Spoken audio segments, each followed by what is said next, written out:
Halo, semangat pagi teman-teman. Nah, pada dasarnya mobil itu ada memiliki dua transmisi ya, ada matic dan juga manual.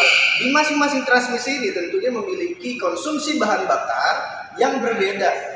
Nah, di sini saya akan menjelaskan untuk transmisi manual terlebih dahulu teman-teman ya.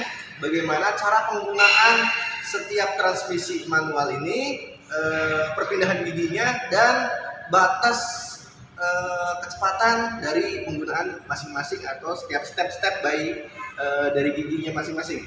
Nah, sebelum saya lanjut untuk menjelaskan ke bagian transmisinya, untuk teman-teman yang belum like dan juga subscribe, silahkan like dan juga subscribe terlebih dahulu. Atau untuk teman-teman Suzuki atau Suzuki Family atau semuanya yang sedang menonton video ini, yang ingin berkomentar atau ada masukan, ada pertanyaan, silahkan tulis di kolom komentarnya. Terima kasih.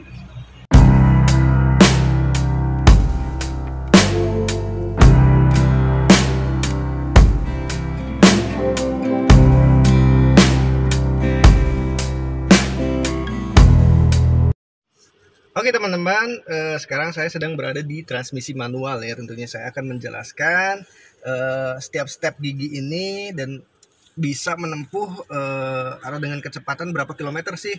Tentunya kita bisa digunakan, kita fungsikan step-step gigi ini berdasarkan situasional dan proporsional ya tentunya ya. Dengan ya kita pertimbangkan dengan muatan, dengan medan jalan juga dan situasi jalan juga. Baik itu macet, jalan mendatar, menurun, atau sedang muatan penuh tentunya. Nah, ini jika kita pada umumnya dengan muatan standar ya, kita berdua atau teman-teman sedang sendiri mengendarai mobilnya, atau bahkan sedang penuh. Nah, sejatinya untuk gigi pertama itu, step pertama itu kita peruntukan ketika start ya, start awal. Itu biasanya ya pasti itu harus melewati gigi pertama supaya ada gentakan yang kuat untuk awal startnya. Nah, adapun untuk gigi satu itu biasanya kita bisa menembus ya dengan 10 atau maksimalnya nih 20 km per jam dengan menggunakan gigi satu. Itu udah maksimal banget untuk 20 ya. Itu pun RPM-nya juga tinggi dan getarannya juga akan terasa tentunya ya. Baik yang muatan banyak, muatan penuh, atau jika teman-teman sedang mengendarai sendirian juga. Nah, sedangkan untuk step yang kedua nih, oke. Nah, di step yang kedua ini biasanya bisa sampai dengan 40 km ya. Di sini 40 km per jam biasanya standarnya. Itu juga bahkan bisa lebih tentunya ya. Apalagi dengan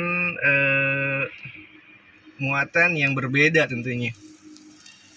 Nah, sedangkan di step ketiga ini, nah ini bisa kita sampai dengan 80 biasanya. Itu karena balik lagi ya teman-teman. Penggunaan step gigi ini dari 1, 2, perpindahan 3, 4 sampai 5 itu tergantung dengan cc dari mobil itu sendiri ya. Kadang yang cc-nya di ya 1000 cc itu di gigi kedua itu bisa sampai 30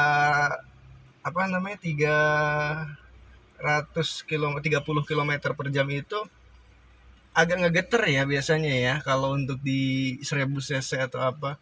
Nah, berhubung ini di 1500 cc untuk kategori mobil Suzuki Extra 7-nya, itu di gigi 3 itu bisa sampai dengan 80. Tapi kalau misalkan di cc mobil yang di bawah 1500, bisa yang kayak LCGC gitu ya, yang 1000 cc, itu dengan gigi 3 60 itu udah agak berasa ya teman-temannya. Jadi kita harus berpindah langsung ke gigi 4.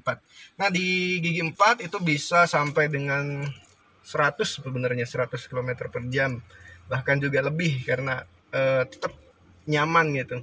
Nah, untuk selebihnya di atas 100 atau di atas 100 itu bisa kita menggunakan gigi 5 ya.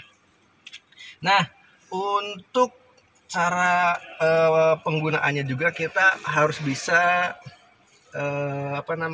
menyesuaikan situasi tentunya teman-teman ya. Kita juga harus menyesuaikan RPM-nya nih, supaya antara RPM dan juga penggunaan step gigi ini bisa balance supaya berimbas ke konsumsi bahan bakarnya. Jadi konsumsi bahan bakarnya lebih irit, tentunya lebih nyaman juga untuk penggunaannya, dan juga untuk akselerasi serta suspensinya juga lebih nyaman kalau misalkan kita menggunakan gigi dengan kecepatan yang pas tentunya. Nah, seperti itu teman-teman ya untuk step-step batas kecepatan setiap giginya dari 1, 2, 3, dan 4 dan juga 5 tentunya. Nah, untuk teman-teman barangkali ada yang ingin bertanya atau ingin berkomentar atau ada masukan, silakan tulis di kolom komentar. Terima kasih sudah menyaksikan video Rohidin. Semangat pagi.